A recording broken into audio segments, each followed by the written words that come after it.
ओम शांति। 18 फरवरी 1985। रूहानी सेवाधारी की रूहानी झलक, रूहानी फलक सदा इमर्ज रूप में होनी चाहिए। रोटी बेलते भी क्या करना है? और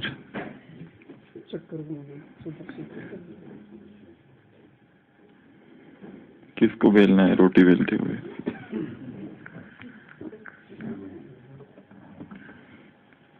रोटी बेलते भी सुदर्शन चक्र चलता रहे।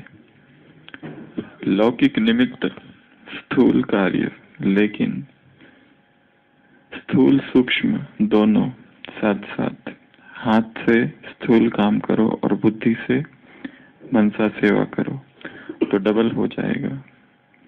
हाथ द्वारा कर्म करते हुए भी याद की शक्ति से एक स्थान पर रहते भी बहुत सेवा कर सकते हो। मधुबन तो वैसे भी लाइट हाउस है। लाइट हाउस एक स्थान पर स्थित हो, चारों ओर सेवा करता है।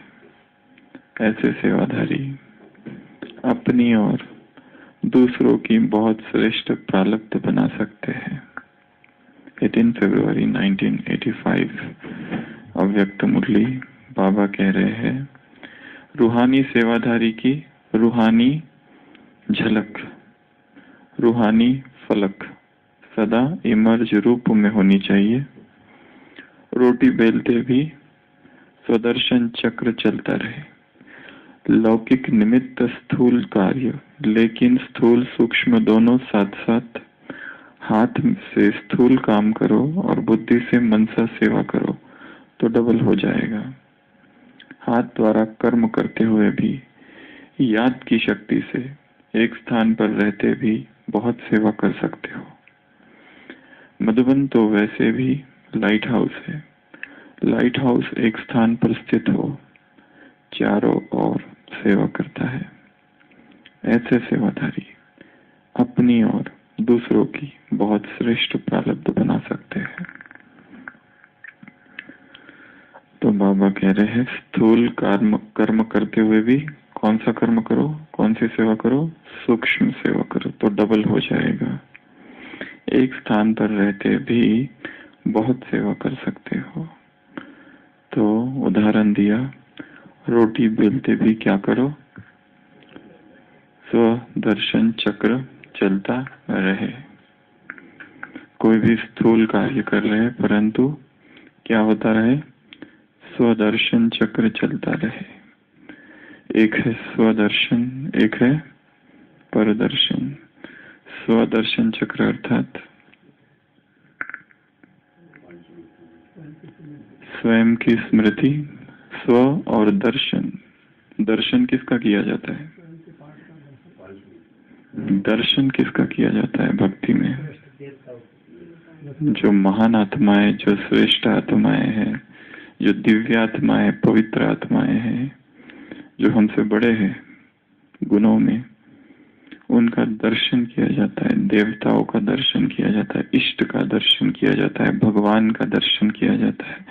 स्व का दर्शन करना अर्थात क्या करना? एक तो स्व की स्मृति, स्व के श्रेष्ठ पार्ट, किरदार, भूमिका जो भी है उसका दर्शन करना, और स्व का दर्शन करना अर्थात क्या करना? स्वदर्शन अर्थात स्व से संबंधित जो भी है वो कहाँ से आई है, उसने क्या किया है, उन सभी का दर्शन, और उसके घर का दर्शन करना, लक्ष्य का दर्शन करना, और स्वदर्शन करना अर्थात वो बाद में, पहले 84 जन्म में आत्मा ने जो जो किरदार, जो जो पार्ट बजाया है उसका दर्शन करना।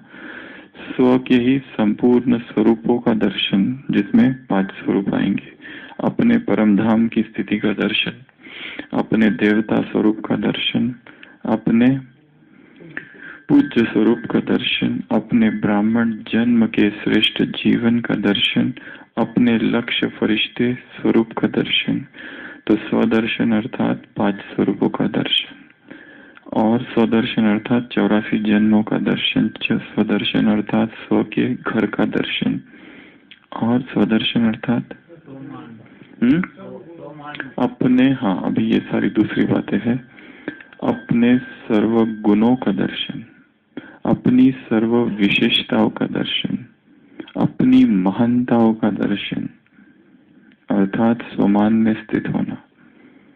आत्मा जब स्वयं स्वयं को देखे, वास्तव में आत्मा देखने वाली है, आंखों के द्वारा सुनने वाली है, कानों के द्वारा बोलने वाली है, मुख के द्वारा कर्म करने वाली है, देह के द्वारा।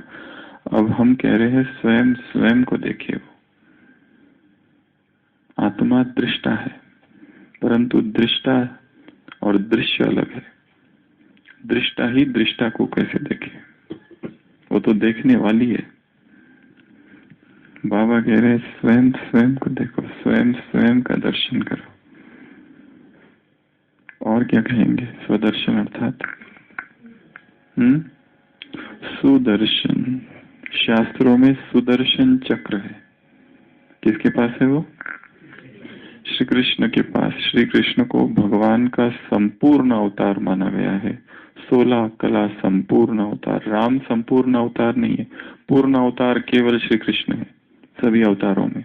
बाकी जो भी अवतार है विष्णु के, वो अर्ध अवतार, अपूर्ण अवतार है। राम भी पूर्ण अवतार नहीं कहा गया है। पूर्ण अवतार में श्री कृष्ण ही एकमात्र है, 16 कलाओं से संपूर्ण। तो किसको दिखाया गया है? कृष्ण को। कहां से मिला उसको ये चक्र?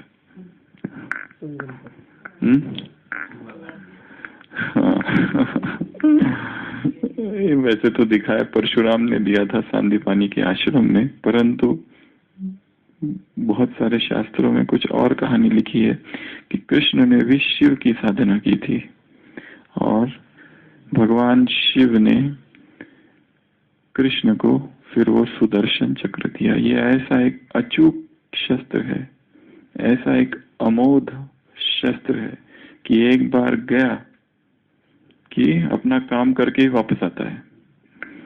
जब तक वो अपना काम पूरा नहीं करेगा, शत्रु का संहार करके ही वापस आता है। कृष्ण की तर्जनी, इंडेक्स फिंगर, तर्जनी में दिखाया गया है वो। और क्या करते रहता है वो? निरंतर घूमता रहता है, बड़ा ही तेजी से अपने आप घूमते रहता है, स्वचलित है। तो वो चक्र घूमते ही रहता है, जब चाहो तब उसका आह्वान किया जा सकता है। और चलाने के बाद उसकी विशेषता है, जाएगा, जो भी शत्रु है उसका वध करेगा और वापस वहीं आ जाएगा जहां से वो गया था। पूरे देवताओं की जो मंडली है उसमें केवल कृष्ण के पास ही है ये, और किसी के पास नहीं दिखाया होगा। हर एक का अपना अपना शस्त्र दिखाया। वैसे तो हर एक के अपने अपने शस्त्र, अपने अपने शस्त्रों के आयुध के अलग अलग नाम है। श्री कृष्ण का जो दिखाया है वो, और इस चक्र से सभी भयभीत है। कृष्ण से डर किस बात का है सबको? कृष्ण से क्यों डरते हैं सब इतने? एक ही कारण है, उसके पास सुदर्शन चक्र है। ऐसे 2 शस्त्र है शास्त्रों में जिससे सभी को बहुत डर लगता है।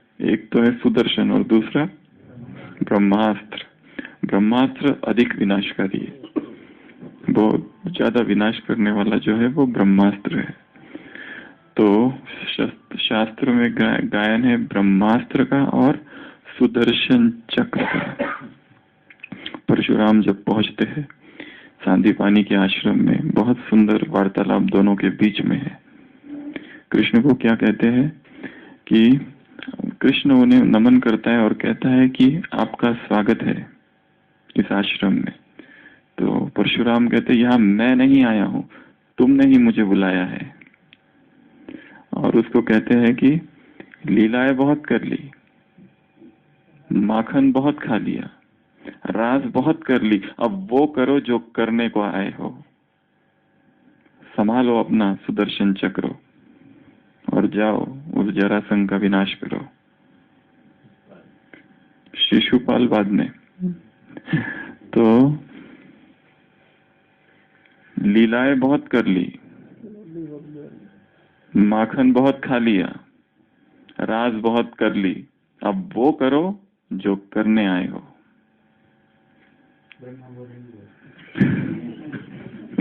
ब्रह्मा भोजन बहुत खा लिया, राज बहुत कर ली, अब वो करो जो करने आए हो। सुदर्शन चक्र। तो बाबा ने कहा है, शास्त्र में तो दिखाया है सुदर्शन चक्र। तुम्हें स्वयं भगवान शिव ने कौन सा चक्र दिया है? स्व का दर्शन करने का चक्र। प्रश्न है, कौन चला सकता है ये शस्त्र? उधर तो दिखाया है कोई साधारण व्यक्ति नहीं चाहिए, एक अति प्रतिभाशाली व्यक्तित्व ही इस चक्र को संभाल सकता है और चला सकता है। अगर किसी गैर जिम्मेदार व्यक्ति को यह चक्र मिल जाए, सुदर्शन चक्र, तो गड़बड़ हो सकती है। तो प्रश्न है, कौन चला सकता है ये शस्त्र? कौन, किसमें वो योग्यताएं है? क्या कहेंगे?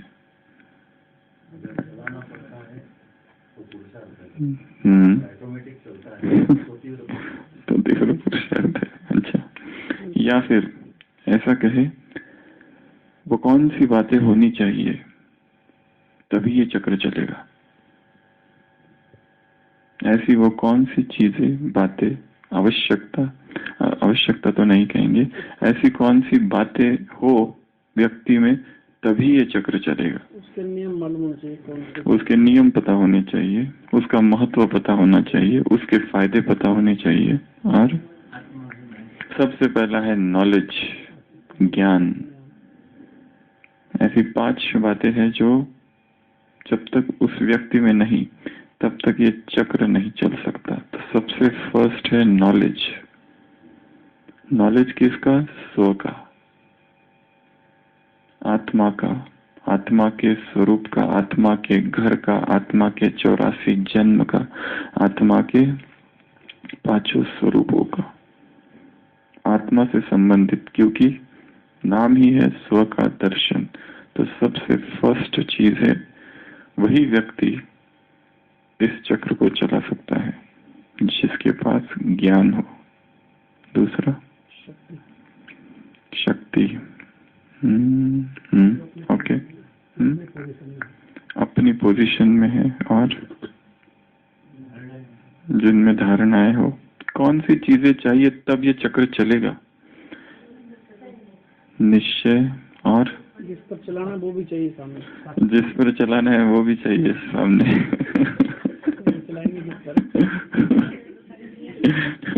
ये तो चलते रहता है, स्वचलित है, सामने चाहे कोई हो या ना हो। वो तो तब होता है जब वो श्री कृष्ण के अपने हाथ में लेके थोड़ी घूमता है कहीं पर। जब शत्रु सामने आता है तब आ जाता है अपने आप, बाकी वो चलते ही रहता है अदृश्य रूप से। एक तो नॉलेज, दूसरा जो महत्वपूर्ण एक धारणा कहे वो है मौन, साइलेंस। जब तक साइलेंस में नहीं है आत्मा, तब तक ये चक्र नहीं चल सकता है। वाचा में है मन का मौन, जब तक मन का मौन नहीं, तब तक ये चक्र कैसे चलेगा? जब तक मन शांत नहीं, तब तक ये डांस नहीं हो सकता है। मौन, अंतर्मुक्ता, स्व को देखना, दुनिया को देखने की आंख बंद और खुद को देखना, अंतर्मुखी हो जाना। और फिर है एकांत। जब तक एकांत नहीं, तब तक ये चक्र नहीं चल सकता। मौन, एकांत, अंतर्मुक्ता, ज्ञान, और जो बात कही संपूर्ण प्यूरिटी। वैसे तो बातें बहुत सारी हो सकती है, परंतु ये स्व का दर्शन अर्थात स्व के बारे में सोचना, स्व का चिंतन करना, स्व के स्वरूप में स्थित होना, स्व की स्मृति में रहना, स्व के घर की स्मृति, स्व के स्वरूप की स्मृति, स्व को साक्षी होकर देखना, अपने आप को देखना।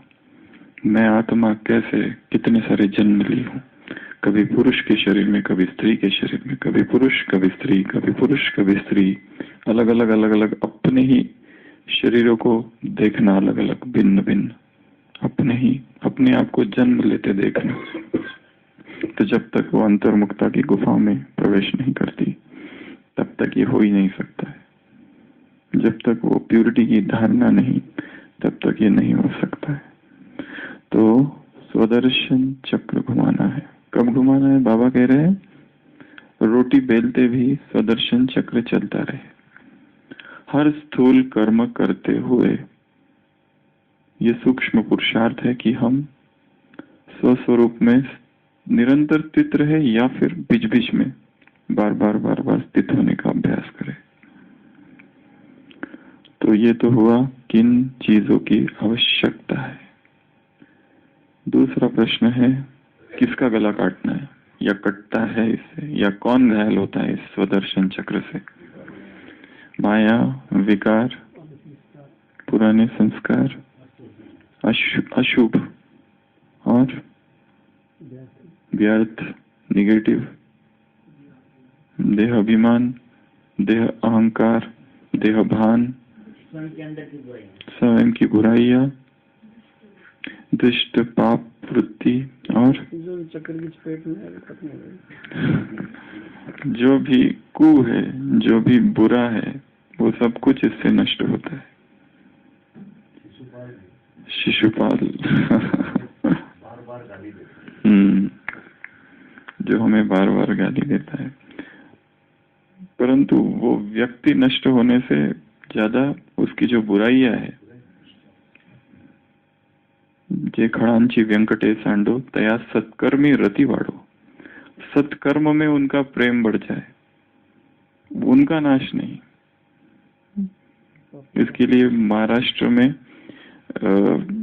जो संत ज्ञानेश्वर है उन्होंने जो इंटरप्रिटेशन दिया है गीता का, उसमें भगवान तो कह रहा है कि मैं आता हूँ विनाशाय च दुष्कृताम, जो दुष्ट है उनका नाश करने के लिए, परंतु महाराष्ट्र में संत ज्ञानेश्वर को माँ के रूप में देखा जाता है, माउली के रूप में देखा जाता है। उनका थोड़ा कृपामय दयालु स्वरूप है। वो ये नहीं कहते कि दुष्टों का नाश, वो कहते हैं तया सत्कर्मी रति वाड़ो, उनका नाश नहीं परंतु उनका जो दुष्कृत्य है वो समाप्त हो जाए और उनके मन में जो सत्कृत्य है, सुकर्म है, पुण्य है, उनके प्रति प्रेम निर्माण हो। ये एक बहुत सूक्ष्म अंतर जो भी व्याख्या करने वाले हैं वो बताते हैं, ज्ञानेश्वरी का और भगवत गीता का अंतर दोनों का। तो स्वदर्शन किसका गला कटता है? माया का, विकारों का, पर चिंतन का और कमजोरियों का, विकारों का, व्यर्थ का, निगेटिव का, अवगुणों का, कुकर्म का, कुचिंतन का। ये सारी चीजें हैं। हर एक आत्मा इन सब से मुक्त होना चाहती है परंतु हो नहीं रही है। मतलब इसका अर्थ ही है कि जितना स्वदर्शन होना चाहिए उतना नहीं हो रहा है। जरूर क्या हो रहा है फिर? परदर्शन हो रहा है। तो ये दूसरा प्रश्न था कि स्वदर्शन से किस किस का गला कटता है। पहला प्रश्न था स्वदर्शन चक्र कौन घुमा सकता है या किन चीजों की आवश्यकता है।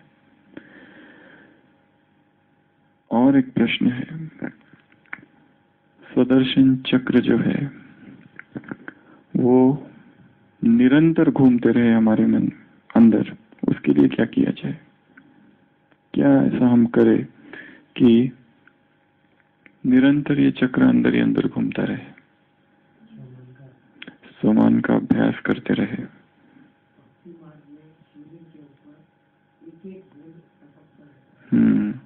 अविरत धारा तो उस तरह से निरंतर बार बार बोलने के बाद तुरंत याद करना। एक ही प्रश्न है जो दादी कहती है, मैं कौन, मेरा कौन और मैं किस लिए, मेरा कार्य क्या, मैं कौन हूं।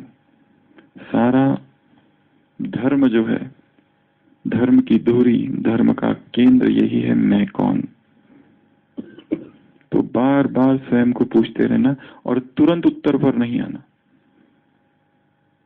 तुरंत कह देना मैं आत्मा हूं, नहीं, वेट, मैं कौन, मैं कहा, मेरा व्यक्तित्व कहां बट गया है, कौन हूं मैं, कहीं व्यक्तित्व खंडित तो नहीं हो गया है। सुबह दूसरा, दोपहर को दूसरा, शाम को दूसरा, रात को दूसरा, अलग अलग विभाजन तो नहीं हो गया है। इस सभा में दूसरे, उस सभा में दूसरा, ऐसा तो नहीं हो। स्वयं स्वयं को एक ही प्रश्न पूछते रहना है, मैं कौन हूं। ये प्रश्न हम उनको ना पूछे जो अज्ञानी हैं, जिनको हम पूछते हैं कि आप कौन हो और उनको समझाते हैं कि आप ये हो। ये प्रश्न ज्ञानियों के लिए, सभी के लिए कि मैं कौन हूं। उत्तर में बाबा ने जो बड़े बड़े स्वमान दिए हैं वो सारे आएंगे। तो एक तो बार बार स्वमान का अभ्यास, और सी फादर फॉलो फादर आज की मुरली में वरदान है। अगर दूसरों को देखेंगे तो अच्छाई भी दिखेगी, तो बुराई भी दिखेगी, कमजोरी भी दिखेंगी। इसके लिए एक ही मंत्र है, सी फादर फॉलो फादर। तुम्हें और किसी को देखना नहीं है, फॉलो नहीं करना है। बी ई परफेक्ट, बाइबल में chapter 4 Matthew verse number 5, be ye perfect even as your father that art in heaven is perfect. Jesus Christ अपने शिष्यों से कहता है मैथ्यू में, बी ई परफेक्ट, तुम्हें वैसा ही परफेक्ट बनना है, इवन एज योर फादर, जैसे तुम्हारा पिता, स्वर्गीय पिता, वह जो आसमान पर है। ऐसा उसका ट्रांसलेट करते हिंदी में, जैसा वो परफेक्ट है, तुम्हें भी be ye perfect even as your father that art in heaven is perfect. तुम्हें वैसा ही परफेक्ट। उसने ये नहीं कहा मेरे जैसा परफेक्ट बनो, वो तो कहता है आई एम सन, मेरे जो स्वर्गीय पिता है, हेवनली फादर, उसके जैसा तुम्हें परफेक्ट बनना है। आज के वरदान में है, सी फादर फॉलो फादर। बाकी सी फादर, सी ब्रदर, सी सिस्टर ये नहीं है। देखना केवल एक ही को है। जैसे बाबा की दृष्टि देखो कैसी है। हमको लगता है कि ऐसी कुछ आत्माएं हैं कि जिनमें बहुत सारे अवगुण हैं। हमारे आसपास ही है वैसी आत्माएं जिनके रोज अवगुण हमें दिखाई देते हैं। ऐसी कुछ आत्माएं हमें पता है जो बिल्कुल भी पुरुषार्थ नहीं करती है। ऐसी कुछ आत्माएं जो हमें हमारे सामने ही अमृत वेला सोती रहती है, या जिनका मुरली पर बिल्कुल भी ध्यान नहीं है, या बिल्कुल भी सेवा नहीं करती, सारे साधनों का उपयोग करती है पर सेवाएं बिल्कुल नहीं करती। ऐसी बहुत सारी आत्माएं हमारे आसपास है। सोचो, वो सारी आत्माएं बाबा के सामने जाके बैठ जाए, बाबा के उनके प्रति क्या महावाक्य चलेंगे, बाबा उनको किस दृष्टि से देखेंगे। हमारे मन में पूर्वाग्रह है, प्रिजुडिस, बायस्ड माइंड है हमारा। हमने पहले ही बहुत सारी चीजें सोच के रखी है उनके बारे में। अब ऐसी सारी आत्माएं बाबा के सामने जाके बैठ गई तो बाबा के मुख से क्या उच्चारण निकलेगा? बच्चे तुम्हें ये नहीं करना चाहिए, ऐसा कि तुम ये क्यों करते हो, तुम्हें जल्दी उठना चाहिए, मैंने तुम्हें श्रीमत दे रखी है, तुम ऐसा क्यों करते हो? बाबा क्या कहेंगे? कहो, बाबा क्या उनको ये स्मृति दिलाएंगे कि तुम क्या नहीं कर रहे हो?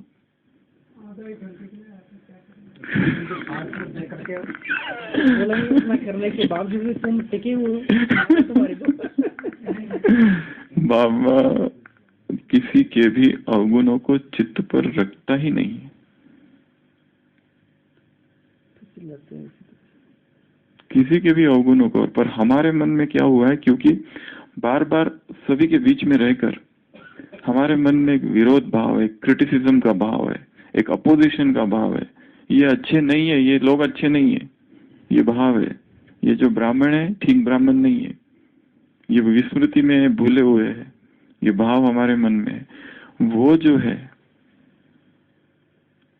वो एक दूसरे ही स्टेज में है। वो क्यों उस स्टेज में है? जैसे कल हम बात कर रहे थे केंद्र और परिधि। हम केंद्र में सुबह सुबह रहते हैं अमृत वेला, फिर हमारी यात्रा 9 बजे के बाद या नाश्ते के बाद या नाश्ते से पहले ही चालू हो जाती है। मुरली पूरी हुई कि हमारी यात्रा केंद्र से परिधि की ओर चालू हो जाती है। और जब फुल फ्लेज्ड अपने कर्म क्षेत्र में उतरते हैं तो सारा दिन भर उस परिधि पर, उस सरकमफरेंस, उस वर्तुल, उस ऑर्बिट में ही घूमते रहते हैं। और जब शाम होती है और पता चलता है चलो घर, तब वापस सेंटर की ओर अपनी यात्रा आरंभ करते हैं। आत्माभिमानी स्थिति। आत्मा बीच में है, देहभान परिधि है। सारे दिन भर घूमते रहते, चक्कर लगाते रहते, उसी में सारे कार्य करते रहते। उस देहभान की स्थिति में, उस वर्तुल में, उस ऑर्बिट में, उस सरकमफरेंस में, उस पेरिफेरी में सारी गलतियां होती है।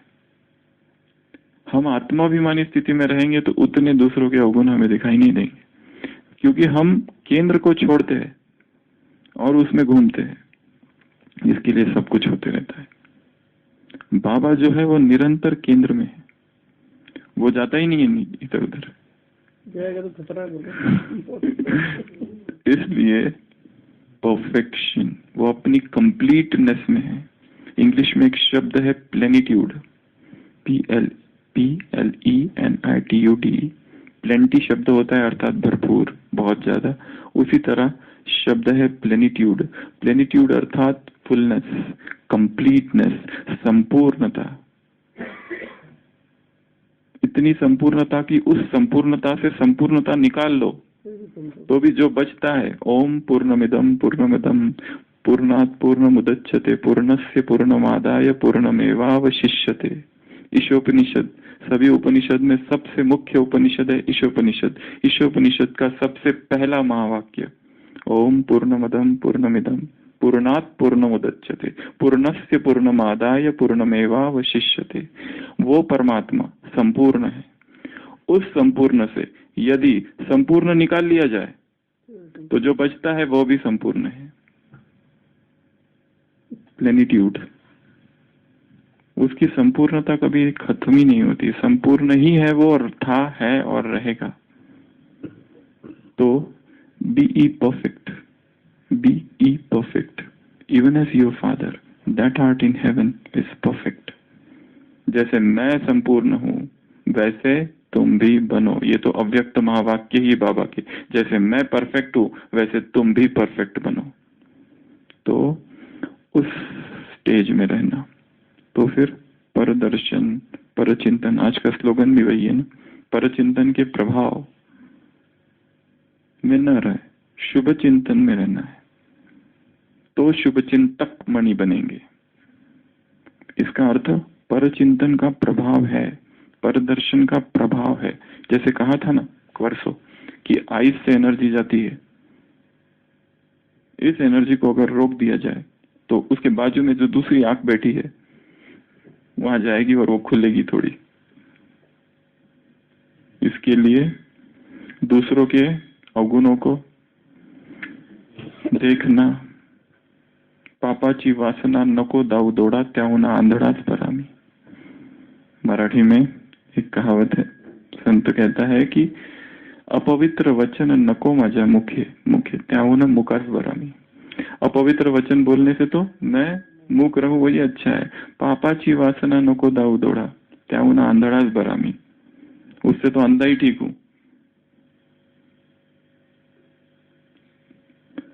तो ये तो था पर स्वचिंतन, स्वदर्शन। दूसरा है परदर्शन। परदर्शन कौन करता है?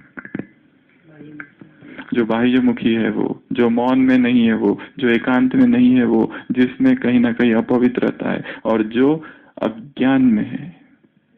कल जो परिभाषा बताई थी पाप की, पाप अर्थात कल का जो चिंतन था वास्तव में नेगेटिव चिंतन था सारा। ऐसा चिंतन नहीं होता है, कहीं कम होता है या करते नहीं। पाप अर्थात अज्ञान, पाप अर्थात विस्मृति, पाप अर्थात अंधकार, पाप अर्थात अनकॉन्शियसनेस, मूर्छा, अनअवेयरनेस, अनकॉन्शियसनेस, डार्कनेस, इग्नोरेंस। इसे पाप कहा जाता है। पाप का संबंध क्रियाओं से नहीं है, ज्यादा संबंध किससे है? क्योंकि इस स्थिति में जो कुछ भी किया जाएगा सब पाप है। और उस स्थिति में जागरण, अवेयर अलर्ट कॉन्शियस, इस अवस्था में नॉलेज, लाइट, इस अवस्था में जो कुछ किया जाएगा वो सभी पुण्य है।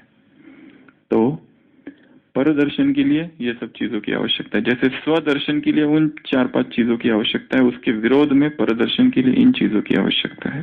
और परदर्शन कौन करता है इनमें? जो लक्ष्यहीन है। स्वदर्शन के लिए एक चीज है कि लक्ष्य चाहिए, तो स्वदर्शन स्वतः ही होता है। जिसका लक्ष्य ही नहीं है, बस आ गए। मधुबन में जब आते भी है बाहर वाले या यहाँ पे भी रहने वाले, हमारे सामने लक्ष्य चाहिए एक एक दिन का। हर दिन नया है, हर घड़ी नई है, हर वर्ष नया है, अगले संडे सब कुछ नया नया नया नया है यहाँ पर। तो ये एक बात। तो बाबा यहाँ कह रहे कुछ भी करते हो, चाहे कितना भी स्थूल कर्म हो, बीच बीच में खुद को देखना है, बीच बीच में मुड़कर स्वयं। हमारी वास्तव में अटैचमेंट जो शब्द है इंग्लिश में, अटैचमेंट किससे है? अटैचमेंट का संबंध वस्तु और व्यक्ति से नहीं है, अटैचमेंट का संबंध संकल्पों से है। हम संकल्पों से अटैच होते हैं, संकल्प ही अटैच हो जाते हैं। जैसे दिखाया, एक बहुत बड़ा भक्त एक फकीर की झोपड़ी में आता है, देखता है ये फकीर तो बहुत ही, जो सुना तो वो है ही नहीं। देखता है वेलवेट का जो गालीचा है उस पे आराम से बैठा हुआ है, सोने की कुछ कुछ वस्तु वहां रखे हुए हैं, और जो उसका झोपड़ी है उसमें भी कुछ कुछ जो तंबू, झोपड़ी में तंबू है वो भी सोने का है। तो वो कहता है कि मैंने तो आपके बारे में सुना था, आप त्यागी, तपस्वी और महात्मा हो, और ये क्या देख रहा हूँ। तो वो कहता है चलो फिर हम कहीं बाहर चलते हैं। और वो दोनों निकल जाते हैं, और जाते जाते तो वो जो दूसरा व्यक्ति आता है वो कहता है कि उसका, वो भी एक साधु ही होता है वास्तव में, ऐसा दिखाया है कि मेरा, क्या कहते हैं उसको, कमंडलू वहां रह गया है। वो साधु उसको कहता है, वो जो फकीर, कि मेरा जो तंबू जो था वो तो जमीन में गड़ा हुआ था, जो सोने का बना हुआ था। तुम्हारा जो कमंडलू है तुम्हारे दिल में गड़ा हुआ है। अटैचमेंट का संबंध वस्तु और स्थान और व्यक्ति से नहीं है, इधर है, संकल्प से ही अटैच्ड है हम। बाकी जो संकल्प में ही अटैच नहीं है, वो चाहे 14 भुवन कुछ भी उसको मिल जाए संसार का, उसे कोई लेना देना नहीं। आज है कल नहीं भी है तो भी ठीक। एक निर्मोही, एक मोहजीत राजा और एक मोहग्रस्त राजा में अंतर क्या है? जो मोहग्रस्त है उसका अगर महल छीन लिया जाए तो दुखी, जो मोहजीत है उसका महल छीन लो वो वैसे ही रहेगा जैसे पहले था। इसके लिए अटैचमेंट जो है वो संकल्पों में है। स्वदर्शन करते करते ये जो अटैचमेंट है इसका भी गला कट जाता है, और परदर्शन करते करते परदर्शन में अटैचमेंट उत्पन्न होता है। चाहे वो अटैचमेंट फिर एक घृणा के रूप में भी हो सकता है, एक प्रेम के रूप में भी हो सकता है, लगाव के रूप में भी हो सकता है। दोनों रूप है उसकी। एक तो है बहुत अटैच हो जाना, एक है बहुत घृणा करना। वास्तव में दोनों एक ही है, अपोजिट पोल्स है, पर है एक ही। व्यक्ति तो एक ही है ना। किसी से बहुत प्यार करेंगे और फिर उसी से सबसे ज्यादा नफरत करते हैं। ये दोनों एक के ही, एक शीर्षासन उसी का, पर है एक ही। इसका मतलब ये नहीं कि वैराग आ गया, वैराग नहीं आया है, वो उसी का दूसरा रूप है। पति पत्नी एक दूसरे से प्यार बहुत करते, पर सबसे ज्यादा नफरत भी एक दूसरे से ही करते हैं, अगर स्टडी की जाए और देखा जाए तो। क्योंकि वो जो प्यार भी वो प्यार था ही नहीं, वो अटैचमेंट होती है। कुमार ठीक है। बाबा यहाँ आज माता किस कटन है? अच्छा अच्छा, टीचर्स को सकाश देनी है। उसमें और एक बात यहाँ बाबा ने कही है, मधुबन तो है लाइट हाउस। तो कल की हमारे 4 टॉपिक्स जो है वो मधुबन से संबंधित है। कल क्योंकि संडे का पोस्टपोन हो गया है तो मंजू बहन आप कल नहीं करेंगे। कल अरविंद भाई वीरान बस्ती में खुशियों का महल मधुबन, देवेंद्र भाई नफरत की आंधी में प्रेम की छाया देवेंद्र भाई। उसके बाद में परसों शनिवार को भक्ति बहन कीर्तन से कीर्तिमान, और तीव्र पुरुषार्थी के लिए कीर्तन ज्ञानेश्वर भाई, और संडे को मंजू बहन मरुभूमि में ज्ञान की रसवंती मधुबन, और वैष्णवी बहन तपती धूप में मधुबन की छाया शीतल झरना, तपती धूप में शीतल झरना मधुबन। चारों ही टॉपिक मधुबन से संबंधित है, परंतु हर एक की चर्चा अलग अलग होनी चाहिए।